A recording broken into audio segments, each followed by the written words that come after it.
السلام علیکم۔ حفاظت کا عمل آپ کی نظر کرتا ہوں۔ جب تک انسان قبر سے باہر ہے، تعلقات بنتے بگڑتے چلتے رہتے ہیں، دوستوں دشمنوں سے بھی واسطہ پڑتا رہتا ہے۔ کسی کے ساتھ منافقین بھی معاشرے میں کافی ملتے ہیں۔ نقصان دینے کے طرح طرح کے ہتھ کنڈے استعمال ہوتے رہتے ہیں۔ جادو ٹونا، جنات وغیرہ بھی اس سلسلے کی ایک کڑی ہے۔ غرض اگر آپ بالکل سوئے رہے تو خیر نہیں۔ بعض لوگوں سے سنا ہے کہ جی اللہ پر توکل ہے تو کھانا بھی نہ کھاؤ، 3 دن لگ پتا جائے گا۔ لیکن یہاں ایک سوال کیا حضور پاک صلی اللہ علیہ وآلہ وسلم اور صحابہ کرام رضی اللہ تعالی عنہ سے زیادہ کوئی توکل والا ہوگا؟ وہ ہاتھ اٹھا دیتے، سب کچھ ہو جاتا۔ ان سے زیادہ بڑا کوئی بزرگ بنتا ہے تو گمراہ ہے۔ آپ صلی اللہ علیہ وآلہ وسلم نے بھی دعا کے ساتھ تلوار پاس رکھی، غزوات میں شریک ہوئے، خندق تیار کی، سفر کیے، محنت مشقت کی، محتاط رہ کر اسباب اختیار کیے جاتے ہیں اور پھر اللہ پر توکل کیا جاتا ہے۔ یہ ہے اصلی توکل۔ صرف کھوکھلا توکل عام طور پر فائدہ نہیں دیتا۔ حاسدین، منافقین، مخالفین، شریر اور دشمن ہر جگہ پائے جاتے ہیں۔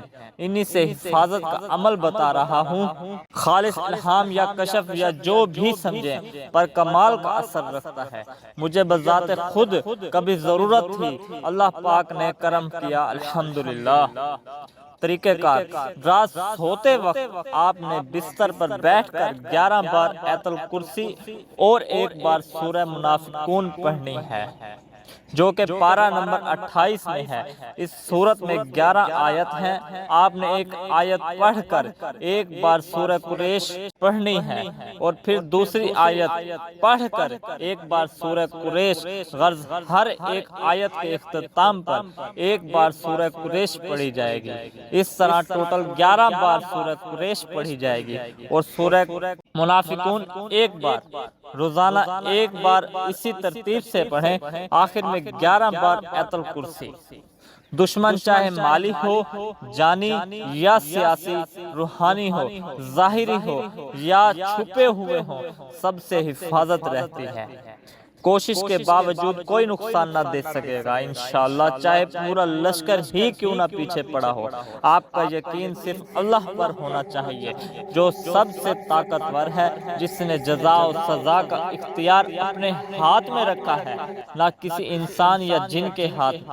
قرآن سب کی فلاح کے لیے اترا ہے اور سبھی اس سے اپنے ایمان و یقین کی بنیاد پر فیض یاب ہو سکتے ہیں۔ فیض سب کے لیے برابر ہی آ رہا ہوتا، لیکن ہر انسان کی جذب و قبول کی صلاحیت مختلف ہوتی ہے، اس بنا پر اونچ نیچ آ جاتی ہے۔ ایسا نہیں کہ کسی کے لیے قرآن میں فائدہ ہو اور کسی کے لیے نہیں۔ عمل آپ جس کو چاہے بتا سکتے ہیں، صرف لوگوں سے پیسے نہ لیں، اس پر کسی سے کوئی مزید اجازت لینے کی ضرورت نہیں ہے۔